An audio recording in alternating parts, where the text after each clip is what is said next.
కార్తీక మాసం అనగానే అందరికీ జ్ఞాపకం వచ్చే వేడుక వనభోజనాల సందర్భం. వనభోజనాలని ఈనాటి కాలంలో మన భోజనాలుగా, కుల భోజనాలుగా మారిపోతున్నాయి. ఇది బాధాకరమైన అంశం. శాస్త్రం ప్రకారంగా సమష్టిగా అందరూ కలిసి కుల మత వర్గ వర్ణ విచక్షణలు లేకుండా ఎవరైతే సనాతన ధర్మం పట్ల మక్కువ కలిగి ఉన్నారో వారంతా కలిసి సమీపంలో ఉండే వనాలకు వెళ్ళి సమష్టి చైతన్యంతో ఒక్క తులసి మొక్క నాటి, ఒక్క ఉసిరి చెట్టు మొక్క నాటి సాలగ్రామ రూపంలో విష్ణువును అర్చించాలి.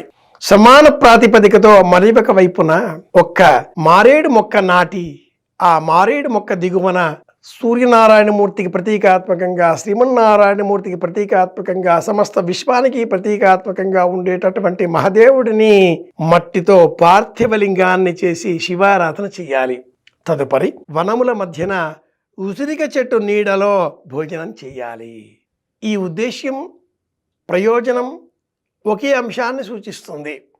మనలో విభేదాలు పనికి రావు. ఆస్తి కోసం, డబ్బు కోసం, కీర్తి కోసం, హోదా కోసం, పదవుల కోసం విభజించకుండా, మనలో మనం విభజనలు పొందకుండా అందరం ఒకటే అనేటటువంటి ఆధ్యాత్మిక కోణంలో దైవం ఒక్కటే అని ఎలా ఆరాధన చేస్తున్నామో, మానవులమైన మనమంతా ఒక్కటే అనే ఆలోచన పెంచడం కోసమే కార్తీక వనభోజనాలు.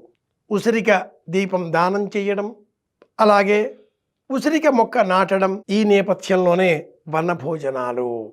సమష్టి చైతన్యాన్ని పెంచుకునే నిమిత్తమై ఆధ్యాత్మిక రంగం అందించిన చైతన్యవంతమైన వనభోజనాలను శాస్త్రీయంగా పాటించే ప్రయత్నం చేద్దాం, అనుసరిద్దాం, ప్రయోజనం సాధిద్దాం. ప్రత్యేకంగా ఉసిరి చెట్టు, అలాగే మారేడు చెట్టు, వీటిని మొక్కల రూపంలో నాటి పెంచి పోషిద్దాం.